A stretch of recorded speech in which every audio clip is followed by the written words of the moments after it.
Vijana, hii sauti iende ikasemwe ndani ya majumba yetu kwamba sisi hatuna passport, hatuna nchi tunayoweza kwenda kukimbilia. Sisi tunahitaji amani, tunahitaji kiongozi ambaye anaweza kutusikia.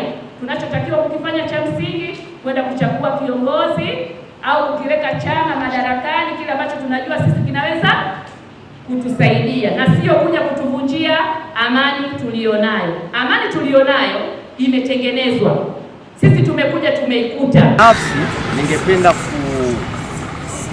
kutoa rai ama kuwaomba vijana wenzangu ambao pengine wananiona kwa wakati huu waweze kujitokeza kwa wingi kwa ajili ya kupiga kura siku ya tarehe 29 Oktoba, kwa sababu kura hizi zinaenda kutengeneza viongozi ambao ni kwa ajili yetu sisi kama vijana, ili kutengeneza kesho yetu.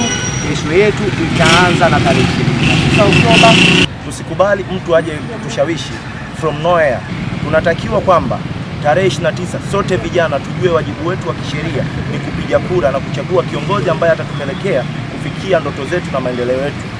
Kwa mfano, unaweza kuongea na vijana, labda usiwe kimeo, jitokeze kwenda kupiga kura, hata kutumia TikTok.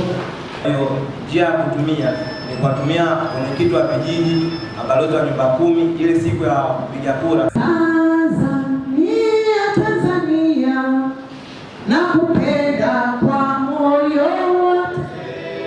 Usikubali kudanganyika juu ya Tanzania. Kila siku tunapoteza amani ya Tanzania. Hiyo ndio siku ambayo tutakuja kutafuta kwa miaka mingi sana.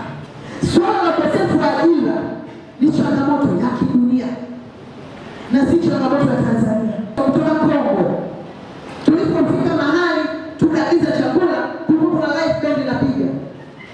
Wale wadada wa Kongo ulikuwa ni mkutano wa wajane wa Afrika.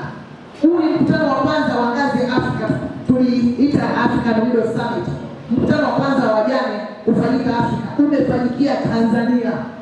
Kwa sababu tulijiridhisha na hali ya usalama. Tukasema kwamba tukaleta watu kutoka nchi mbalimbali, wataingia salama na watatoka salama.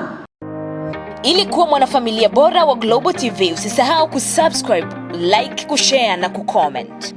Baada ya kusubscribe, bonyeza alama ya kengele ili kupata taarifa kwa kila video inayopanda Global TV Online.